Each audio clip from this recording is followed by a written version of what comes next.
Father, we thank you. We ask you for your blessing upon this evening. We ask you for your mercies, O Lord. May your words be clear to our minds, and may your words transform our lives. In Jesus' name I pray. Amen.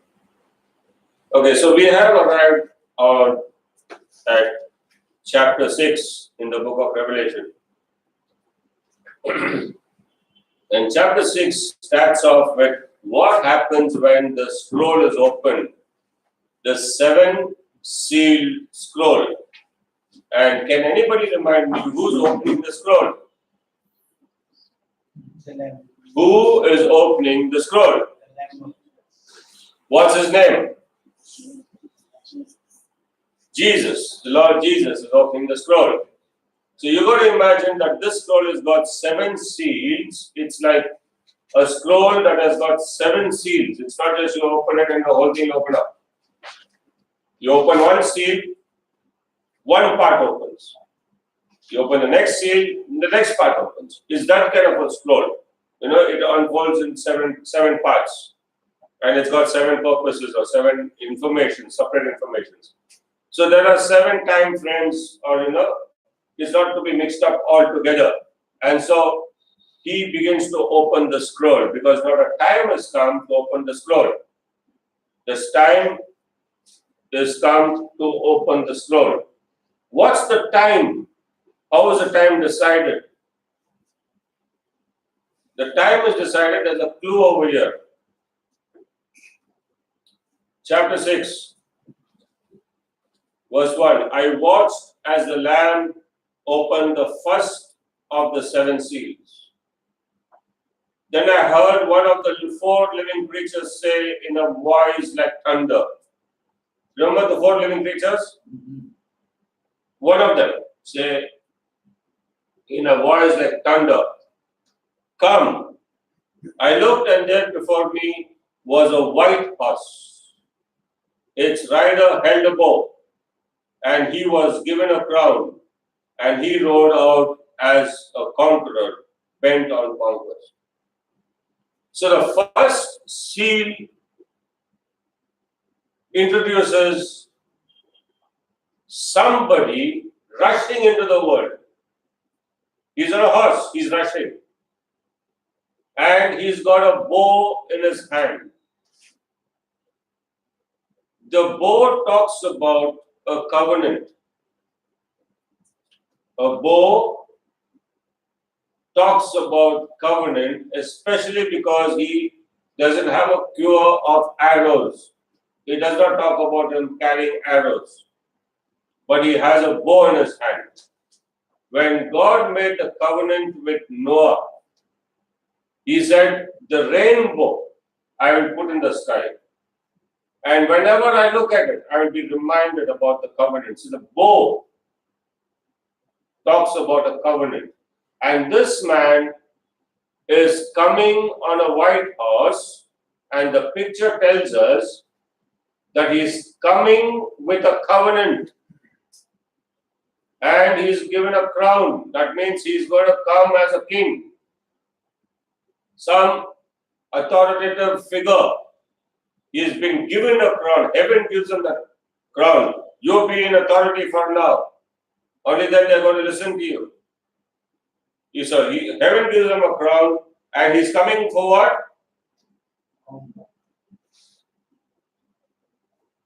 I'm reading this again. Verse 2, I looked, and there before me was a white horse. Its rider held a bow, and he was given a crown, and he rode out as a conqueror bent on conquest. So he's coming to conquer. And what is he going to conquer? He's going to conquer hearts.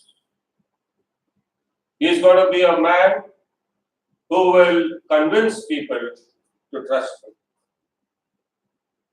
Shall we turn to Daniel chapter 9?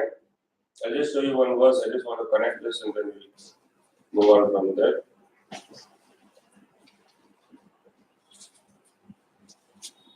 I don't want to take you into all the study of chapter 9.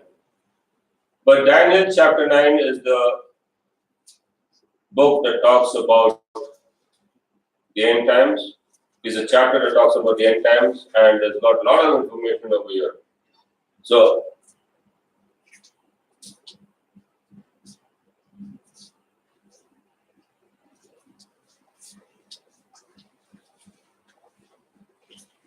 verse 27, chapter 9, verse 27. I'm only reading verse 27. He will confirm a covenant with many for 1/7. In the middle of the 7, he will put an end to sacrifice and offering. And on a wing of the temple, he will set up an abomination that causes desolation until the end that is decreed is poured out on him. So this man, what Daniel is saying, I'm just coming straight into it, I'm not explaining the background, but what Daniel is saying, that this person, verse 27 says, he will confirm a covenant. So it's all about a covenant. The bow. It's about a covenant. And he's coming to conquer. He's bent on conquest. So he's going to make a covenant. And Daniel says he will confirm a covenant. Daniel does not say he will make a covenant. Are you seeing the difference over here? He is not making the covenant. He is going to confirm the covenant. In other words, the world is, right now, the world is formulating this covenant. The world is, all the world heads, the leaders, are sitting down to write down a covenant or make a peace treaty, if you could use that word, to bring about peace in the Middle East. There's a lot of turmoil brewing over there. And the whole world's focus is on the Middle East because somehow it has an effect, there's a ripple effect all over the world depending on what happens in the Middle East and specifically in and around Israel. There are no answers to this kind of problem in the world's eye. Israel is wanting their nation, and for their nation they are wanting their capital. And the whole world will say, no, they should not have a capital, and they should not have their nation. They have no right to choose their capital. Can I ask the question, can we talk about another nation and ask if we can discuss about their capital? Nobody wants to talk about that. You wouldn't even discuss the capital of even small nations, but everybody wants to discuss and dictate to Israel about their nation and their capital. So there's something happening over here, and the whole world thinks that they can dictate to Israel what Israel should do. That's what is happening so far. And so Israel is trying to hold their ground as a nation. But the nations around Israel are not comfortable, and there's always attack this way or that way, and this way and that. There's always upheavals or cry on both sides.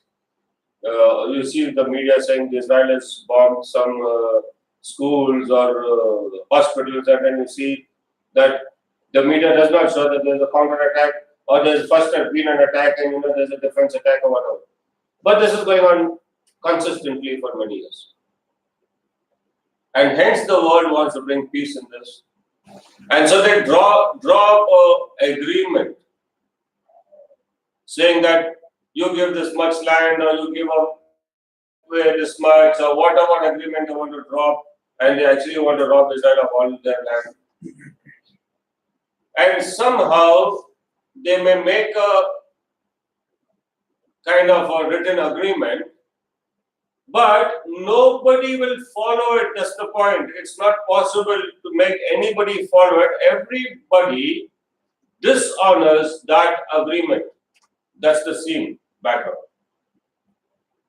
However hard they try, they will not be able to keep the statutes of this agreement. They will always break it. Hence, this man who will come, he is coming with that covenant in his hand. That's the picture. And Daniel says he will confirm the covenant. In other words, he will come with a solution to that covenant, and that solution will win hearts. He will bring about a kind of method, a say in it, that will make everybody follow the agreement. That's what we see in that horseman, the white horseman. He's coming with a covenant, he's given a crown, and he's coming to conquer. And people are going to love him for it. One of the things he could say is, this is my method, give me a chance, and I will enforce it. The method will seem good, and he will demand 7-year period. Give me 7 years, and I will see that this peace remains for 7 years. But Daniel says in chapter 9, verse 27, he will confirm a covenant with many for 1/7, that is the 7-year period. He will put an end to sacrifice and offerings. No, for 1/7. In the middle of the 7, he will put an end to sacrifice and offerings. So what is happening is, he confirms it for 7 years, but in the middle of it, he goes back on certain conditions of that agreement. For the 7-year period, there's an agreement. And possibly that agreement has got to do with Jews, the religion of the Jews. And precisely as predicted by Daniel, it will be with regard to the sacrifice that will be allowed in the temple.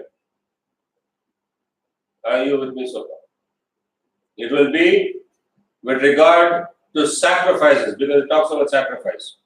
It will be with regard to sacrifices that will be allowed for the Jews in the temple. For the sacrifice to happen in the temple needs to be there. Right now, there is no temple. So, when you see the temple activity starting, you will know for sure the time is very, very close. Because once the temple is there, the sacrifice has to start. And that's where all the problem starts. Nobody wants them to do their religion. Everybody else can do what they want to do, but Jews shouldn't do what they want. So in that sense, he will allow this. That's what we understand. That's what we infer from this. He will allow them to have their offering or sacrifice or whatever. But in the middle of that 7-year period, he will go back on that agreement. So Daniel says, in the middle of the 7, he will put an end to sacrifice and offering, and on a wing of the temple, he will set up an abomination that causes desolation. So on a wing of the temple, or in other words, in one end, on the corner, or on one side of the temple, inside their temple, he will set up an abomination. He will set up something that will be so abominable, it will be so filthy, it will be so cheap and dirty for them as per their rules and their religion, that it will cause a desolation. It will cause the whole place to become unclean. He will set up an abomination that will cause desolation. Now, this is the phrase that Jesus himself used in Matthew chapter 24. Abomination that causes desolation. He uses the very phrase that Daniel uses. So, not only he will stop them from sacrificing, he will also make that place unclean by setting up something in such a manner in the holy place that will cause the whole place to become unclean for the Jews. Are you with me so far? This he will do after 3.5 years. That's in the middle of the 7 year. This he will do after 3.5 years. And in my opinion, this is something again we can infer, that by the time he would have got the hearts of the majority of the people. Is anyway the Jews are the minority. He would have got the hearts and the support of the majority of the people. When I say majority of the people, I mean the world. Once he gets the world to back him, he will do what he wants to do and then enforce his ways on Israel. That's what Daniel is saying. Any questions so far? That's the first way. So the trigger, again coming back to the trigger, when will the 7-year period start as per what the Bible is telling us? There's a trigger. For the 7-year, for the bullet to exit the battle of the 7-year period, what's the trigger? What should happen? The combination of resolution. What should happen? You didn't get it. He will confirm a covenant for a 7. The confirming of that covenant is the trigger. 7 years. They give him 7 years. He will confirm. That's the trigger. The day they give him the charge, the power, the authority, and the day it is signed, okay, you will be the head, and you will now execute your method and plan. 7 years starts. Are you with me so far? Any confusion? Daniel is clear. Daniel is clear. So there's no confusion because people come up with many things, I'll tell you.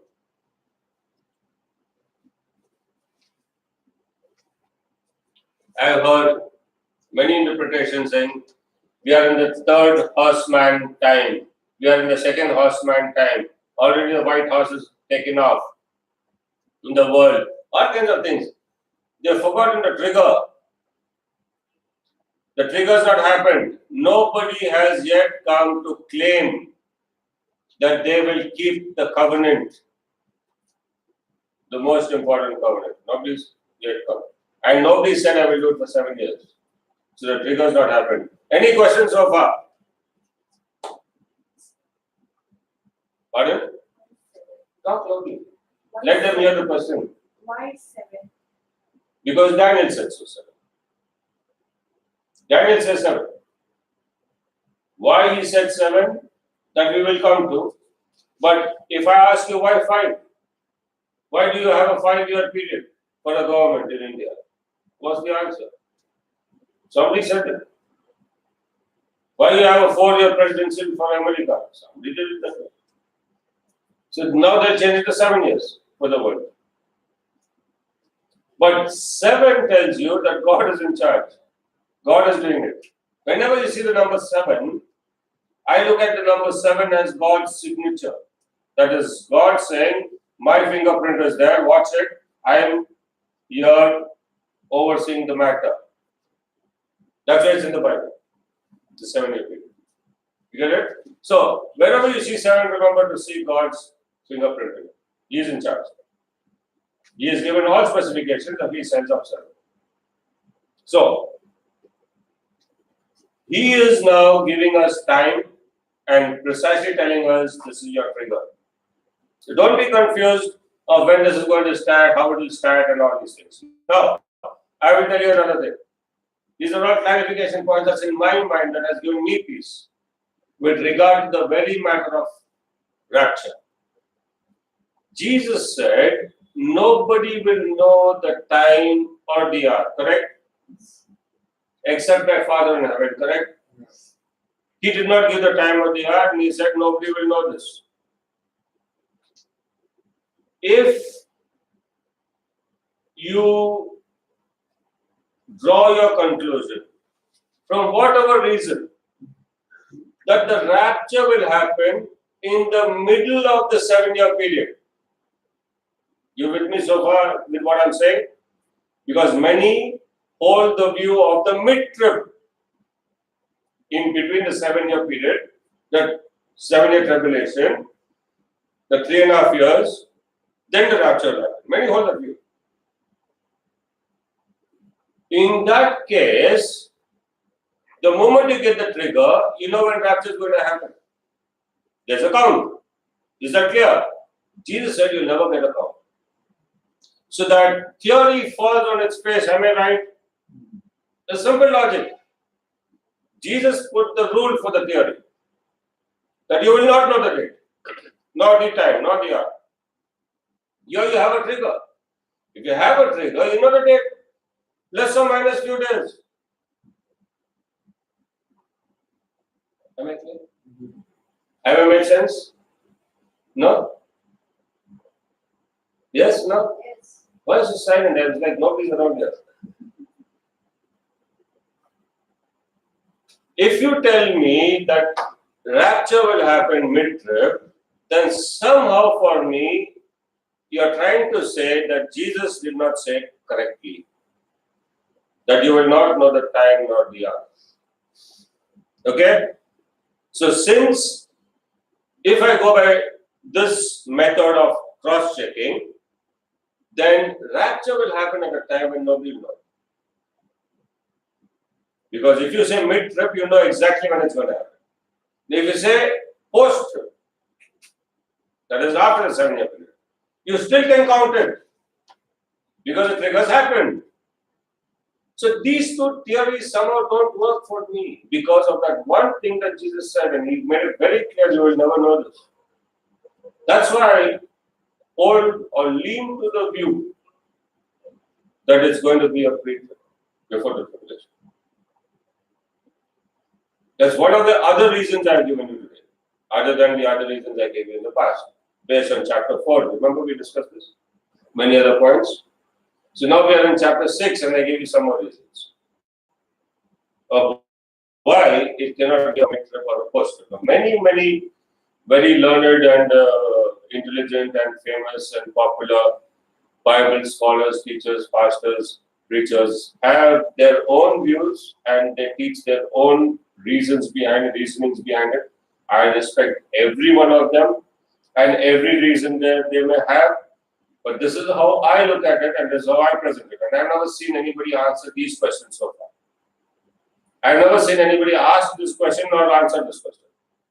So, if you come across anybody, please ask these questions. It is a simple thing. Jesus said it. Are you refuting Jesus? Then you have a bigger problem. Then we do not need to discuss rapture. We need to discuss first Jesus. If you're going to refute what he's saying, let us check now what you believe in him and what you don't believe about what he said. Then we'll come to rapture. But if you believe in Jesus, you've got to believe what he says. It's in black and white.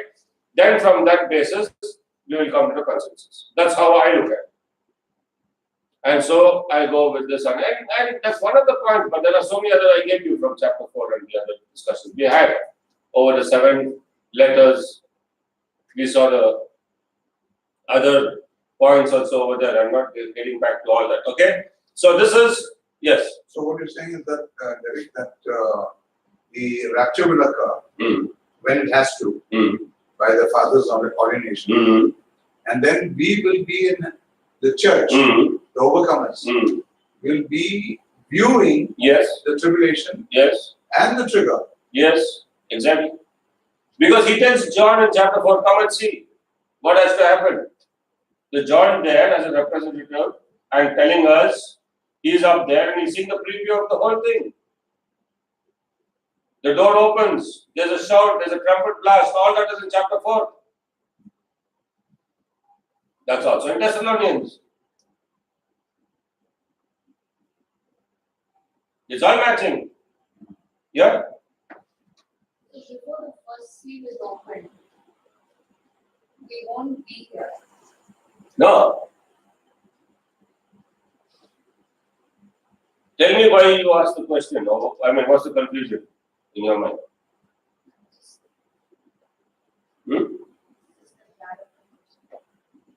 The church will already be there. So Where? in heaven. Doing each and everything. Everything, yeah. No, before the trigger could happen itself. Of course. That's how we understand this. That's right from chapter 4, you go to chapter 5, then you come to chapter 6. Chapter 4, you're already there. Chapter 5, you begin to see. Now it's the time to open the seal. Then the one who will be chosen to open the seal. There is a waiting period of. There is a time lapse between the rapture and when the trigger happens. There's going to be a time lapse, and we don't know how long that's going to be. So the trigger starts the 7-year period. The trigger starts the 7 years, not the rapture. Not the rapture. The trigger starts the 7 years. Because after the rapture, there's going to be a lot of chaos. Obviously, logically, we can understand. Then there will be a re-understanding and a union of what is left over and making sense of it. And as per what the world is already being tutored with today. What are the stories that the world is being tutored with? The Transformers. Who are these guys who are coming from? The aliens are coming? The alien invasion movies. The world mindset is already being tutored for these human beings who are going to be missing from the planet. So they will ultimately explain it in a manner that this was the alien invasion that took away this crown. The only thing that they need to answer is why only the Christians went. So the answer will be they were most irritated by them. Went against all the alien teachings. They'll give some kind of.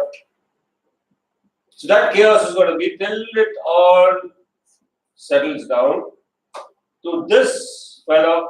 Okay, I'll bring the peace. I'll ensure that there's peace. He's coming to win hearts. So he's going to shift the focus of everybody from everybody missing to everybody. You want a chance? 7 years, give me a chance. I'll bring back prosperity. So he becomes the kind of the God to look up to now, who will save the planet. That's why John calls him the Antichrist. Are you with me, sir? The one who opposes. The one Antichrist is the one who opposes the one who saved. Also, he comes as, and he is as in the likeness of, duplicating the one who saved, the Savior, the Anointed. Okay? Anything else you want to say?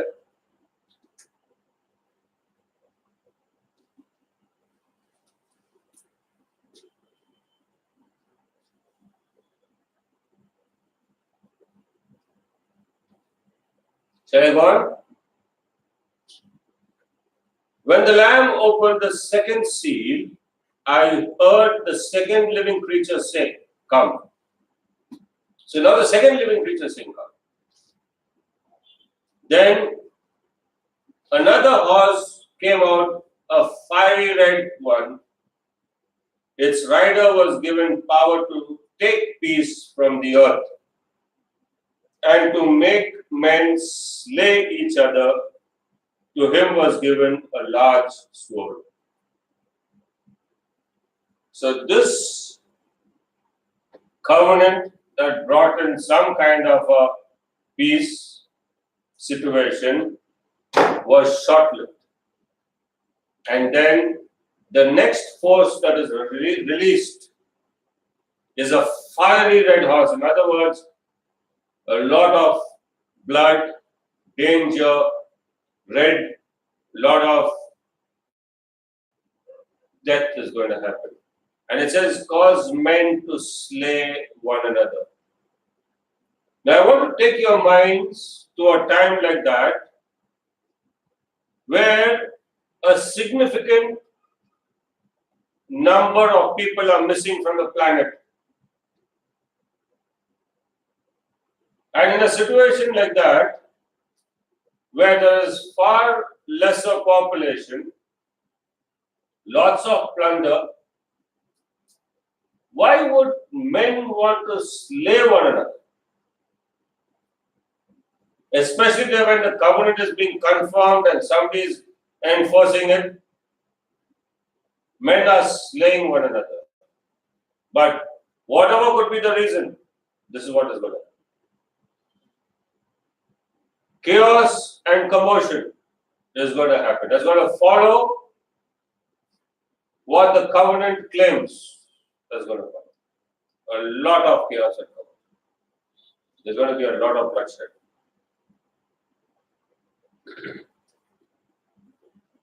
This bloodshed, by the way, is not directed towards any church. This is just a bloodshed. Men will slay each other. Is that clear in your Bible? Never think that this is an attack. The Christians are not around anywhere. If we go by the rapture theory. And it clearly says men will slay each other. It's not saying the holy ones will be slain. It does not say the church will be attacked. So men will slay each other. So it's the earthlings, the people on the earth are going to fight and kill each other for whatever reason. And possibly there's going to be, in my mind, what's going on is it's greed, it's I want more that belonged to my uncle, you have no right for it. It was ours in our family, they are gone, so it is ours. Who knows what? And so there's going to be a lot of bashing, lot of bloodshed, murder for whatever plunder, whatever reason. No police to control it. Even the police will be hard on getting this and that because among the police also there will be so many things that's happening, police, military, or whatever. Some will be raptured. Yeah, that's what I'm saying. So I'm only imagining that everybody is after the plunder, and that's why this chaos, worldwide chaos, will be introduced.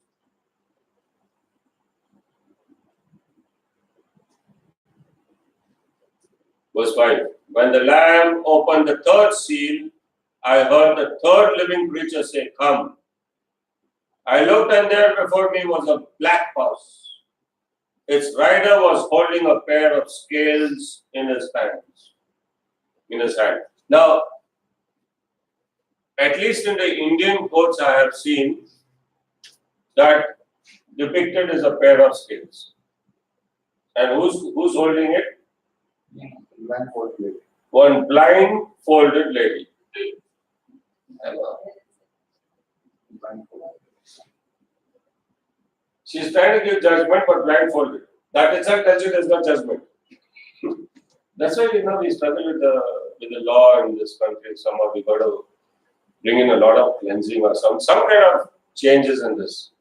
At least remove the blindfold from this lady.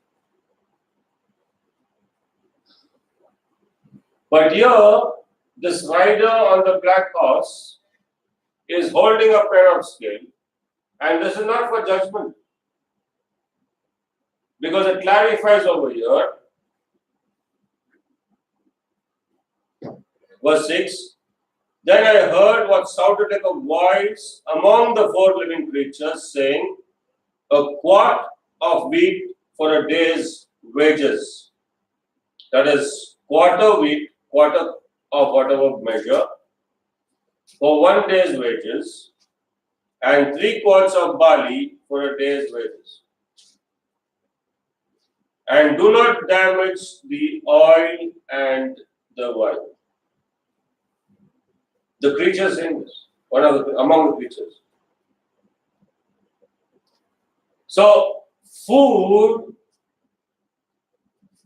is going to be measured and sold.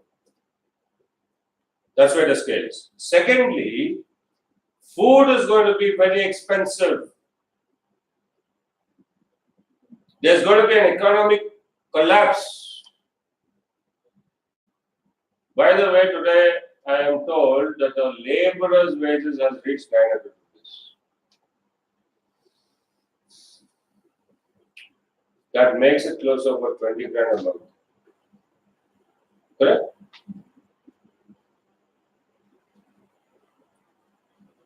$30 grand. Why a little bit? 27. Close to 30 grand. Close to 30,000 rupees for a laborer. Close to, if he works every day. Even if you say 25,000, even if you say 22,000. How much does a learned man get? You go 4 years, do a degree, and make an application, and send an application and say you're on training period for the next 3 years, we'll give 5,000-6,000. It's better to be a laborer. Because there was a man who came to work here. After taking his salary and all that, he started speaking in the Karnataka language and saying, I am actually MBA. He came to do labor work. But because we don't get so much salary, I do this work.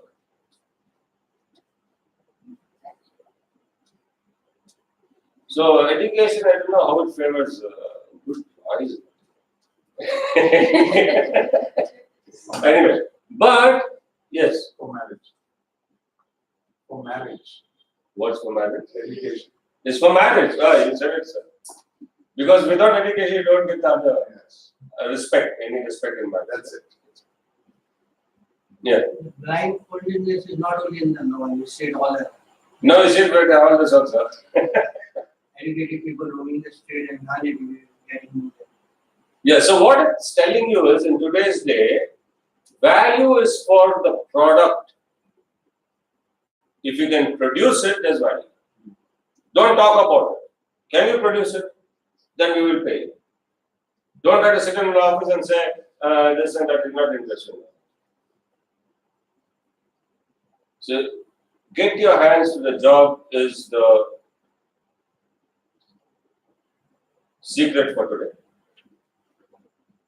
Get your hands to the job. That's why the world runs after achievement. Huh? Yeah.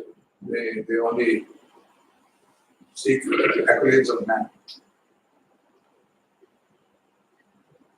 Okay, so in this case, what is going to happen then, by the time this black horse comes out, there's going to be an economic collapse because everybody will have money and money will make people lazy, correct? Am I right? Money makes people lazy. When you have money, why to work now? I'm not interested in that job. What should I do? Yeah, I got my father's got too much, he's kept a lot for me. He becomes lazy then. Huh? We get the 3 F's. Because it is there. What is the 3 F's, you know? Food, fuel, and phone.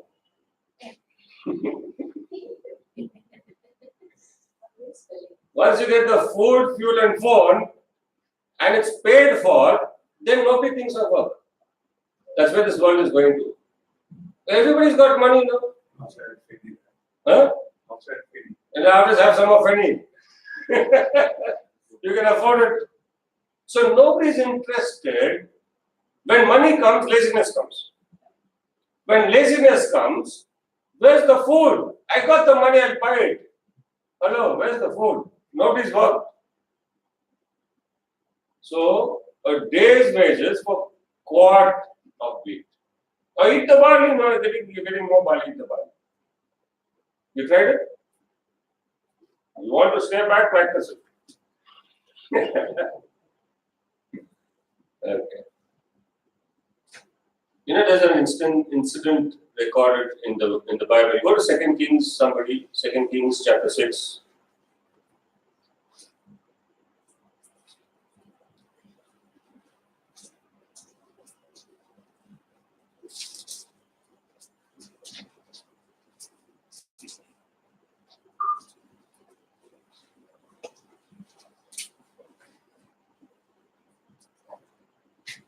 Second Kings chapter 6, and I'm reading verse 24 onwards. Everybody there? Yes? Shall I proceed? Sometime later, Ben-Hadad, king of Aram, mobilized his entire army and marched up and laid siege to Samaria. There was a great famine in the city. The siege lasted so long that a donkey's head sold for 80 shekels of silver, and a quart of camp of seed pods for 5 shekels.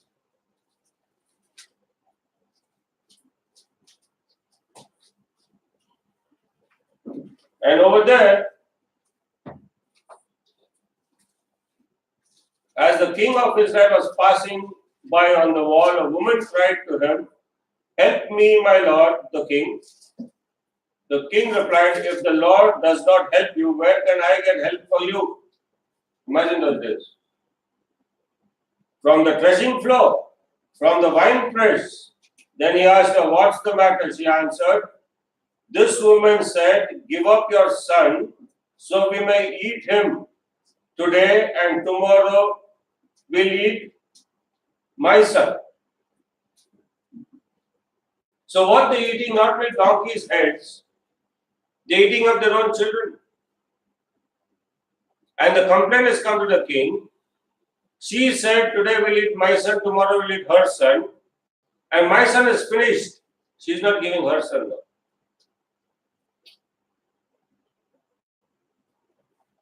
This is recorded in the Bible already.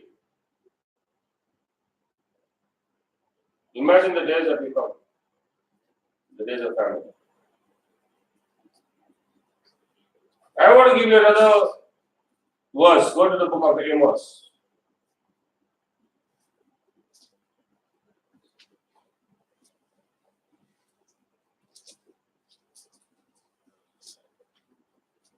You there? There's another kind of famine that's going to come. And it's recorded in Amos chapter 8. You there? Amos 8, verse 11.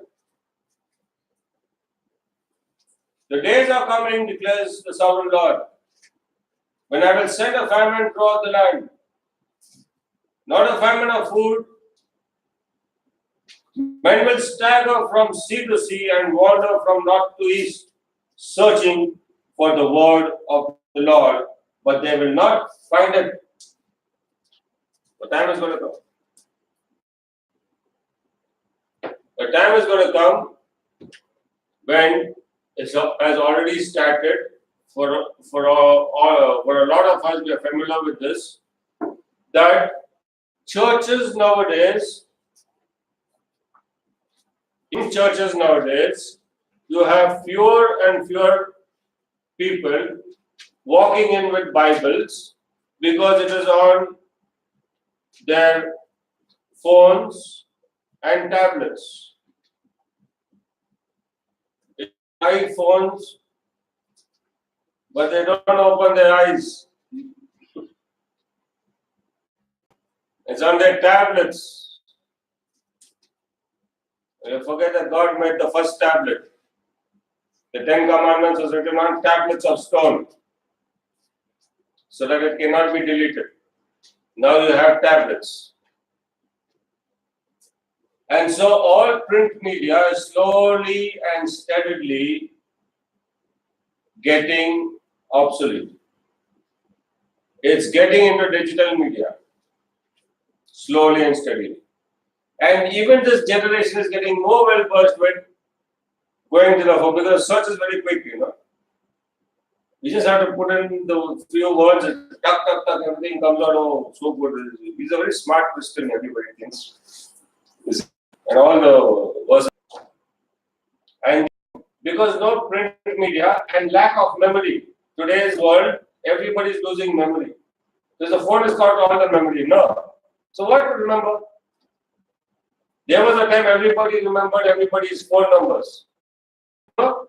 We knew everybody's phone numbers. At least we could keep in our heads 25 phone numbers. Today, what's a wife's number? Remove the phone. Wife's number. Wife's phone. This is the number. The phone battery is gone, you're not even know wife's number. So there's no memory today. Who will remember the Bible then? And all this will get wiped out. And then suddenly, man will remember that if there's any solution to be found, it's in this book. But where's the book? And the day will come when this famine will arrive on this planet. And people will stagger for the word of God. That's why I say, when you can learn it, when you can do it, put it now in your mind, in your hearts, and teach it to the next generation. It's very important. Because this is one of the books that is going to remain for all eternity. So better spend time with this. God help us. Okay. So, this is the famine that's going to come. There's going to be economic crash. collapse. They want me value for money. I was already telling my wife, there's no value for money today. What are you talking about those days? Is there any value for money today? You go for fuel, you got to remove so much of money. You just go out to a restaurant. My goodness. Looking at the menu card, all the appetite disappears. Depends on which restaurant you go to that.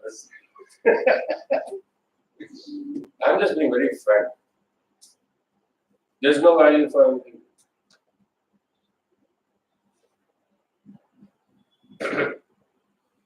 But the creatures say something very interesting that catches my attention. What the creature says is, and do not damage the oil and the wine. That tells me that the Lord will always leave a witness. He will always leave hope. He is always interested in saving mankind, and the creatures giving the command, do not damage the oil that suits you, the oil that comforts you, the oil that heals you, the oil of anointing, and the wine of cleansing. Do not damage. This is the salvation for those who are seeking, and you don't touch that.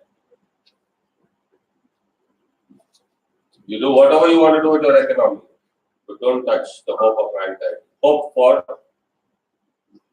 their salvation, their soul. You're getting this? Who's giving the information? The creatures. But whose soul? Those who are now. Yeah, those who are left back. Those who are not raptured. See, what happens is, what you got to understand over here is, when your neighbors realize that you have left your house with everything there, and when they remember that one day you told them about it, that Jesus is going to come for us, their hair will stand on end on their ends. They will be thinking of what you said. And they will realize that there is a God in heaven. And they will be seeking for this truth. Because however you try to suppress, you cannot suppress the truth. Am I correct in saying this? The truth shall always be revealed. And so they will know that there is something about this that the media is not telling them, or the governments are hiding from them, and they will be seeking for the truth. And so the instruction from the preachers are, don't do damage. Don't you adulterate the hope of mankind. That's the oil and the wine. Is that clear? Verse 7. When the Lamb opened the fourth seal, I heard the voice of the fourth living creature say, come. I looked, and there before me was a pale horse. And this word pale actually means green. In Greek it is CHLOROS, Loros, which means green. Also could be interpreted as pale. The English took the word pale, but it actually also means green. So it's a green horse. I looked, and there before me was a pale horse and a green horse. Its rider was named Death. So, red had death. Remember the red horse? Had death. Fireman was black. Fireman has death. And now the green horse is called death.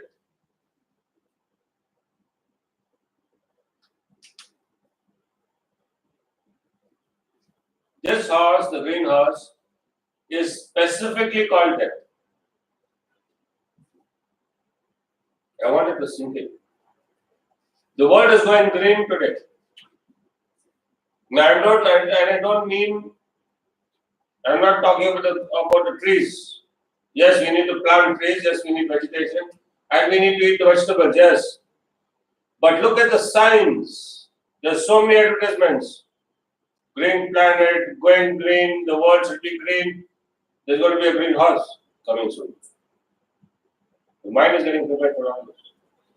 But this green horse is called death. And you know what? Something else. Its rider was named Death, and Hades was following close behind him. Oh, so this is a dual horse, or there is a shadow floating behind this green horse. Yeah, Hades is following him. Now, Hades has got two meanings. It's also used for hell, but it actually means the grave. Also, it talks about the place where the dead are. Hades. Where all the dead are, the abode of the dead or the habitation of the dead, Hades. That's why hell. Where the souls are the ones who have not attained salvation, the dead, they're dead in, or they're termed as dead as judged for punishment. They are in the Hades. So what this this green horse is portraying as per this picture, he is called death, he is causing death, but Hades is close behind to see that they are all trapped without hope. That's the point. That they will all be deceived and trapped without hope in Hades. That's why Hades is close there. This final fourth house. And Hades was following close behind him. They were given power over a fourth of the earth to kill by sword. How much? 1/4 of the earth. To kill straight.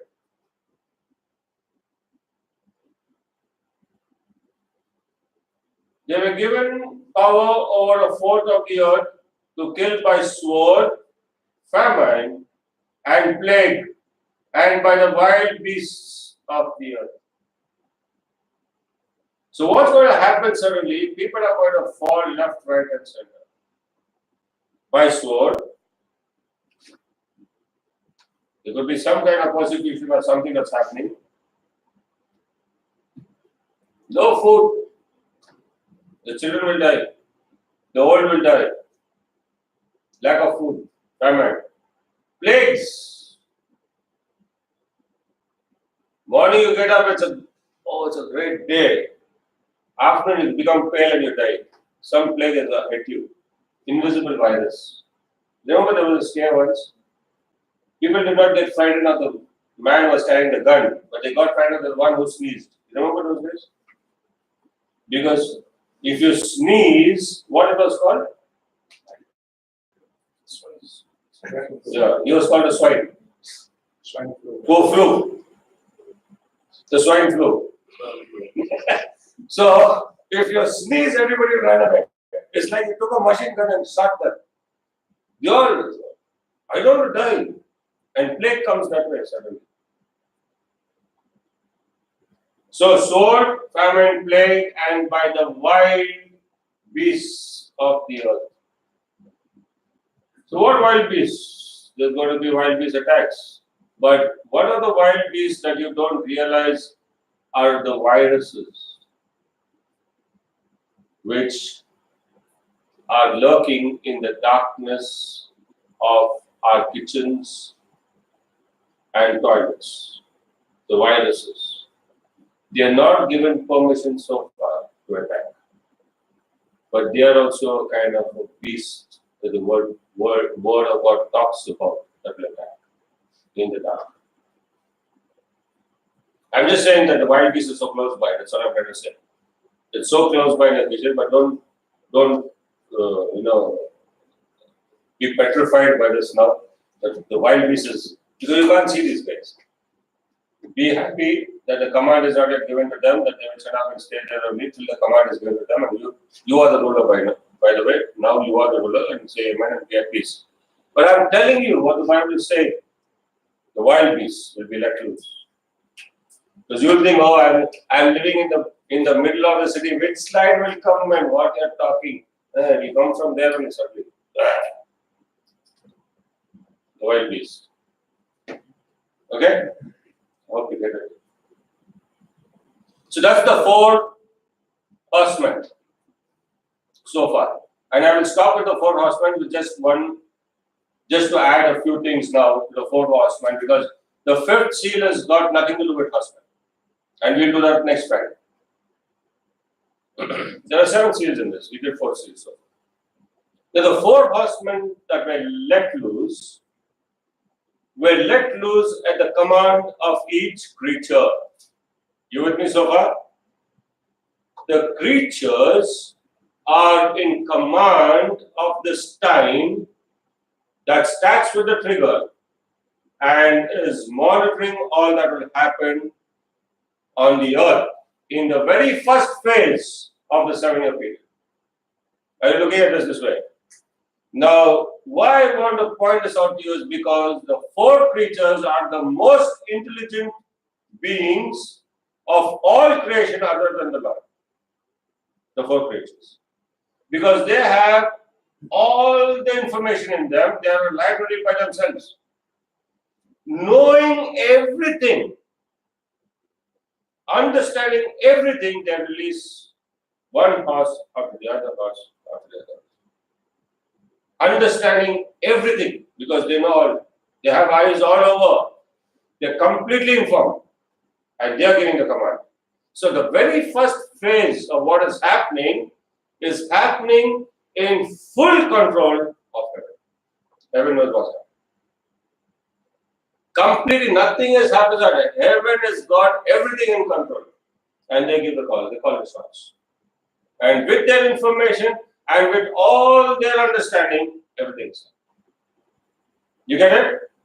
So the point that I'm trying to make is these 4 horsemen, whoever they are, whatever powers they are, will not do anything more than or less than what heaven has allowed them to do. That's the point I'm trying to make. God is in full control. On this note, I would like to stop here, pick it up next Friday. Any questions?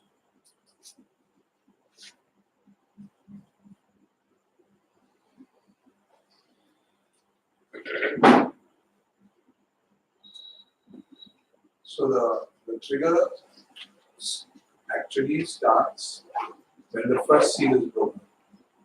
In the sense that the first horse is sent out. That's right. And then he goes to the temple, does whatever he has to. Not to the temple. No, the Antichrist. Not to the temple. He doesn't go to the temple. See, what you need to do, understand is there's a background that's already happening. The world has already done all this. The temple is built, the sacrifice, the water, the covenant is made. Only thing is nobody's obeying that covenant. You see? So he comes on the world leadership scene. Maybe the UN or maybe whatever. The world stage. The world stage where there's the authority of the world happening, a discussion, debate or whatever. He comes there with this covenant and says, this is my method, I will confirm this covenant for you. He comes there as a world savior, giving that hope. This is what I propose, give me a chance and it's going to happen this way. That's the trigger.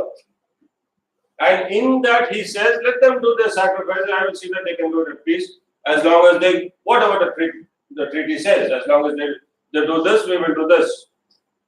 You know, and Ezekiel talks about they will build a wall to separate the problem. You see, you be on that side, we be on the side, let there be peace, that kind of a thing, and let's build a wall and all that. So all these preparations are happening, by the way, in the discussions, as per what the Bible is saying. So at the moment, there are consensus over there, and everybody says, okay.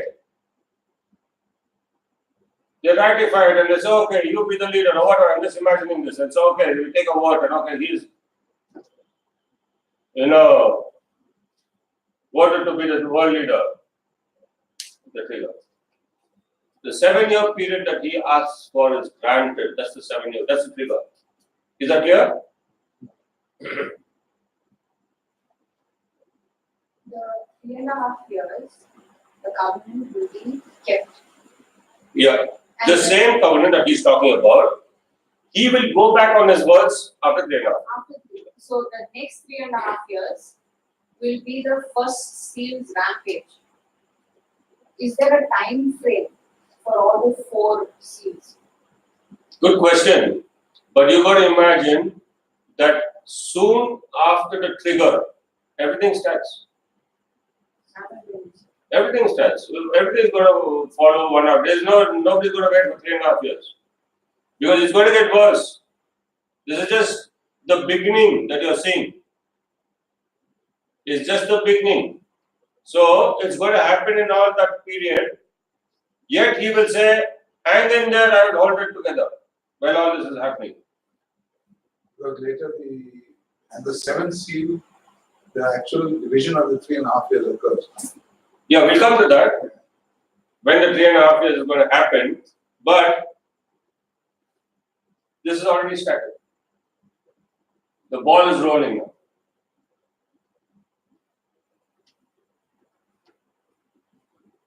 Any other? So the church is going to be continuously viewing this. Yeah. See, the two things that are happening in my mind, if I understand what the scriptures tell me, we are going to be busy with the wedding banquet that will happen in heaven. Remember the wedding banquet? The preparation? Marriage of the Lamb. Marriage feast of the Lamb, that's going to be happening in the 7-year period. While this is happening on the earth also. Because after this 7-year period, we are coming back. So this is a dual thing that's happening right now. We're out of this. I showed you the verse clearly. I'll take you out of the time of the hour of trial, which is coming upon the whole world. You saw that verse?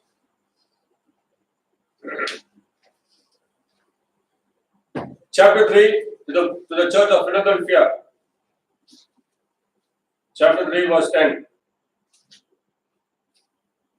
Read it, please. Because thou hast kept the word of my patience, I will also keep thee from the hour of temptation, which shall come upon all the world, to try them that dwell upon the earth. Because you have endured patiently.